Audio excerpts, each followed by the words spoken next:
Et salut à toi et bienvenue dans Livre et Jeux.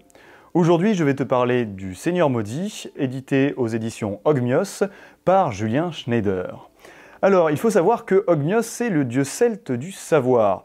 Et ça paraît un peu paradoxal lorsque l'on sait que ce premier livre édité par cette maison d'édition est un livre dans un folklore japonais fantastique. Ce n'est pas innocent car en effet, cette maison d'édition a développé une collection qui s'appelle la collection Kabuto, dont l'objectif est de publier des récits dans le folklore japonais. Julien Schneider va donc écrire ce premier tome d'une trilogie, à bientôt apparaître le tome 2 et tome 3, là c'est le premier bouquin qui a été édité, dans un univers un peu folklorique, dans lequel on va suivre un personnage appelé Takeshi, qui dispose d'un katana ensorcelé. Pourquoi est-il ensorcelé? Parce que ce katana semble venir d'un âge très ancien, et il adore boire le sang de ses victimes. Il va donc chercher à pousser Takeshi à faire des massacres tout autour de lui pour réussir à se gorger du sang de ses victimes. Mais ce n'est pas tout parce que Takeshi va rapidement se retrouver par un coup du sort à affronter un grand seigneur, le fameux Seigneur Maudit qui dispose d'une orbe, vous la voyez dessinée ici, maléfique qui lui permet d'avoir des pouvoirs de sorcier et des pouvoirs immenses. Je vous le dis à un tel point qu'à un moment donné, il va balancer l'orbe sur quelqu'un qui va la récupérer et le mec va littéralement se désintégrer en touchant l'orbe. Donc c'est vraiment un outil puissant. Ce mec, il a prévu de prendre possession de cet univers japonais en détrônant le roi, le prince, le chef de guerre qui est au sommet de ce pouvoir actuellement. Comment est-ce qu'il va réussir à le faire? Grâce à ce que l'on va appeler les fusionnés. C'est-à-dire qu'il va prendre des guerriers et il va les fusionner avec les kami des arbres, c'est-à-dire les esprits des arbres. Ces esprits vont être littéralement tourmentés, parce que ça leur plaît pas trop d'être fusionnés avec des êtres humains. Mais les guerriers qui auront fusionné avec vont avoir de très grands pouvoirs et une très grande puissance physique. Je vous en dis pas plus sur l'histoire, parce que ça serait un peu dommage de vous spoiler. Maintenant, je vous parle un peu de mon expérience de la lecture. À la lecture de cet ouvrage, on voit très clairement que Julien Schneider maîtrise son univers. Pour la simple et bonne raison qu'il va vraiment maîtriser l'univers diplomatique, social de ce Japon qui ressemble à un Japon un peu avant l'ère Edo. Carrément, ça fait penser aussi au manga Kamuden qui nous fait retracer un peu l'ensemble de l'histoire du Japon médiéval. Donc on est un peu dans ces eaux-là avec des personnes très très pauvres, des ronins qui se baladent un peu pour réussir à faire des combats et à survivre, et surtout des brigands qui essaient de survivre en pillant les autres. Il y a également une très grande maîtrise du vocabulaire japanisant, c'est-à-dire qu'on va nous donner en italique les noms des armes qui sont utilisées, des techniques qui sont utilisées, et également des lieux dans lesquels les personnages vont passer. C'est un univers sans concession que va nous décrire Julien Schneider.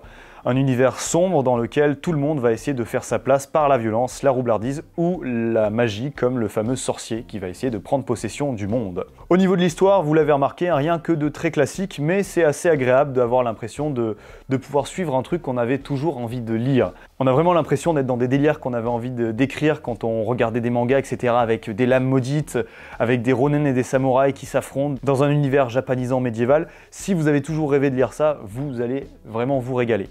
Petit bémol au niveau des scènes qui ne sont pas les scènes d'action. Toutes les scènes de description vont être parfois laborieuses, pas toutes, mais certaines vont être laborieuses, on va avoir du mal à se situer, mais c'est très rapidement rattrapé par des scènes d'action qui pulsent vraiment, elles sont hyper énergiques, et on a vraiment l'impression de voir un film d'action à la Akira Kurosawa. Alors, si ce livre vous a plu et que vous avez envie de jouer dans un univers japanisant médiéval pour mettre en place cette campagne, admettons que vos joueurs n'ont pas lu la trilogie ou n'aient pas lu au moins le premier tome, vous pouvez créer une campagne autour. Mais quel jeu de rôle utiliser? Je voulais en un premier temps te parler de l'Empire des Cerisiers que j'allais bientôt recevoir et la poste a merdé, donc je l'ai pas. Donc je vais te parler d'un autre jeu de rôle médiéval fantastique qui est quand même super intéressant pour le Japon, c'est La Légende des 5 Anneaux chez FF Games. Alors attention, si tu commences dans le jeu de rôle, je te déconseille de commencer avec La Légende des 5 Anneaux. Peut-être commenceras-tu plutôt avec notamment l'Empire des Cerisiers, dont je vais faire une review quand je recevrai enfin ce putain de bouquin. Parce que vraiment, je me languis énormément. Donc c'est un peu délicat de commencer avec L5K parce que c'est un univers déjà complexe, difficile à mettre en œuvre, et des règles qui sont également compliquées.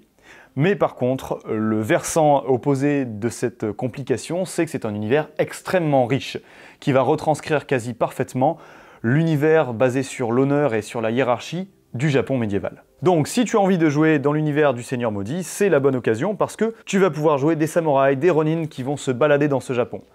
Élément assez particulier, si tu veux mettre en œuvre une campagne dans cet univers-là, essaie d'éviter des personnages qui viennent de maisons trop connues.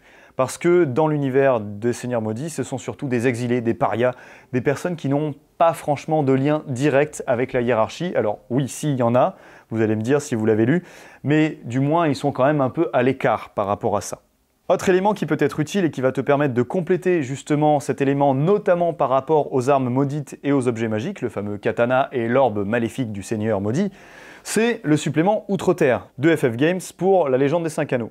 Dans ce supplément, on va donc explorer le monde de l'Outre-Terre, c'est-à-dire le monde des kami, des oni, le monde des démons et des créatures malfaisantes, dont la frontière humaine est gardée par le clan du crabe. Mais aussi, on va te parler des reliques Jigoku. Qu'est-ce que c'est? Ce sont des reliques maléfiques qui sont censées maudire plus ou moins leur porteur et l'influencer de manière néfaste. Alors là, clairement, vous êtes dans le cas d'une relique Jigoku, par exemple dans l'univers de L5A, en parlant du fameux katana de Takeshi. Un objet Jigoku, c'est un objet qui a développé son Kwai, c'est-à-dire l'aspect négatif de l'esprit qui habite un objet. Comme vous le savez, dans l'animisme japonais, tous les objets disposent d'un esprit et prennent vie finalement après une certaine durée d'utilisation. Une centaine d'années, ça vient des esprits. Ici, la version Kwei, c'est-à-dire la version maléfique de l'arme, le fameux katana, qui aura pris un aspect négatif et qui essaiera de pousser son propriétaire à faire quelque chose de négatif. Comment est-ce que ça apparaît? Ça apparaît généralement quand une arme ou un objet a poussé la personne ou a vécu un moment où la personne s'est déshonorée et a déshonoré les personnes autour d'elle. Au niveau d'une campagne, au niveau de la construction de la narration, vous pouvez utiliser aussi un autre aspect du gameplay. C'est ce que l'on va appeler le ninjo. À la création d'un personnage, votre personnage va avoir un ninjo, c'est-à-dire un désir qu'il va essayer de mettre en œuvre. S'il dispose d'une arme maudite, le fameux katana de Takeshi, ce ninjo va pouvoir être influencé par cette arme-là, et peut être assez négatif. L'envie de tuer des gens, par exemple, l'envie de faire le mal, ou de se déshonorer, ou déshonorer les personnes autour de soi. Ce ninjo-là va donc permettre de construire un dilemme autour de votre campagne, et autour d'un personnage en particulier.